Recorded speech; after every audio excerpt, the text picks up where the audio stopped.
السلام علیکم ناظرین۔ آج ہم علامہ محمد اقبال کی ایک نہایت اہم اور فکری کتاب پر گفتگو کریں گے جس کا نام ہے the reconstruction of religious thought in اسلام۔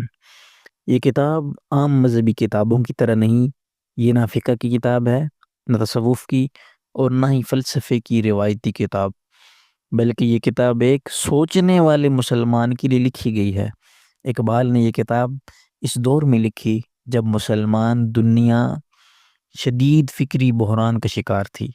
مغرب سائنس، فلسفہ اور سیاست میں آگے جا چکا تھا، اور مسلمان یا تو ماضی میں پناہ لے چکے تھے یا پھر مغرب کی اندھی تقلید میں لگ گئے تھے۔ اقبال کا بنیادی سوال یہ تھا: کیا اسلام جدید انسان کی فکری، اخلاقی اور روحانی ضرورت پوری کر سکتا ہے؟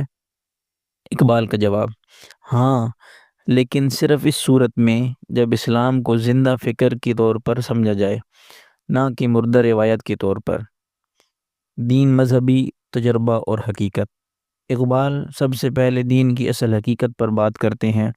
وہ کہتے ہیں دین صرف نماز، روزہ، ظاہری عبادت کا نام نہیں۔ دراصل دین انسان کے باطنی تجربے سے تعلق رکھتا ہے۔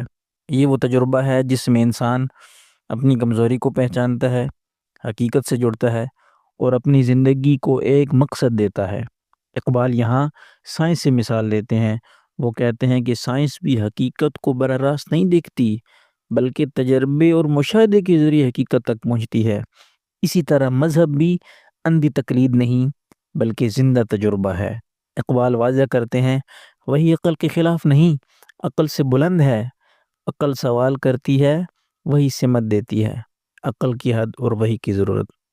اقبال عقل کی اہمیت کو تسلیم کرتے ہیں، مگر وہ عقل جو مطلق حاکم نہیں مانتے۔ عقل مادی دنیا کو سمجھ سکتی ہے، قوانین دریافت کر سکتی ہے، لیکن عقل اخلاق کی بنیاد نہیں بنا سکتی، زندگی کا حتمی مقصد طے نہیں کر سکتی۔ اقبال کہتے ہیں کہ اگر عقل کو وحی سے الگ کر دیا جائے تو انسان طاقتور تو بن جاتا ہے، مگر ظالم بھی بن سکتا ہے۔ یہ وجہ ہے کہ جدید دنیا میں سائنس ہے، ترقی ہے، مگر سکون نہیں۔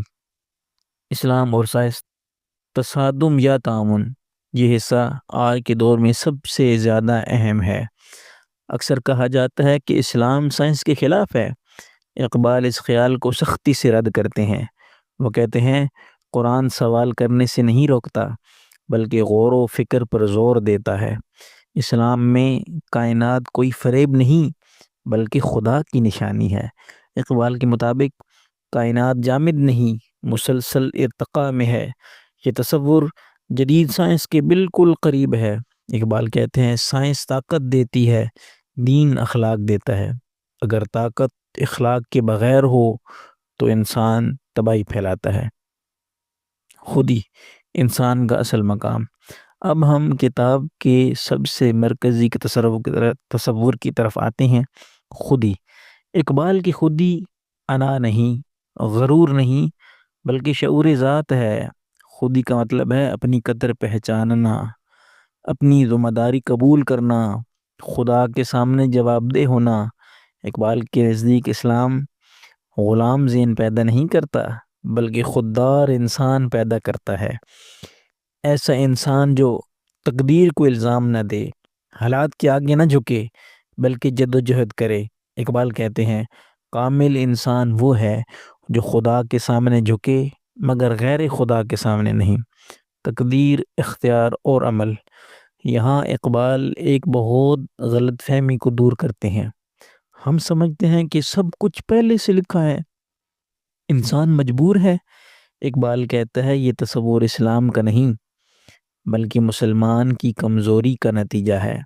تقدیر کا مطلب ہے امکانات کا نظام۔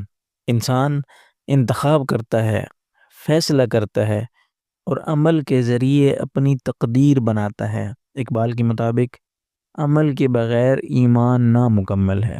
اجتہاد اور جدید اسلامی معاشرہ۔ اقبال کہتے ہیں کہ اسلام کوئی بند نظام نہیں، بدلتے زمانے میں نئے مسائل پیدا ہوتے ہیں، نئے سوال جنم لیتے ہیں، ان کا حل اجتہاد ہے۔ اجتہاد کا مطلب دین کو چھوڑنا نہیں، بلکہ دین کی روح کو زندہ رکھنا ہے۔ اقبال کہتے ہیں جدید دور میں فرد واحد کی بجائے اجتماعی اجتہاد ضروری ہے، اس لیے وہ پارلیمنٹ کو اتحاد کا ادارہ بننے کی تجویز دیتے ہیں، بشرطے کہ بنیاد اسلامی اخلاق ہو۔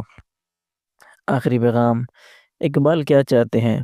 اقبال ہمیں ایک واضح پیغام دیتے ہیں، اسلام ماضی پرستی نہیں بلکہ مستقبل سازی ہے، مگر شرط یہ ہے کہ ہم سوچیں، سوال کریں اور حرکت میں رہیں۔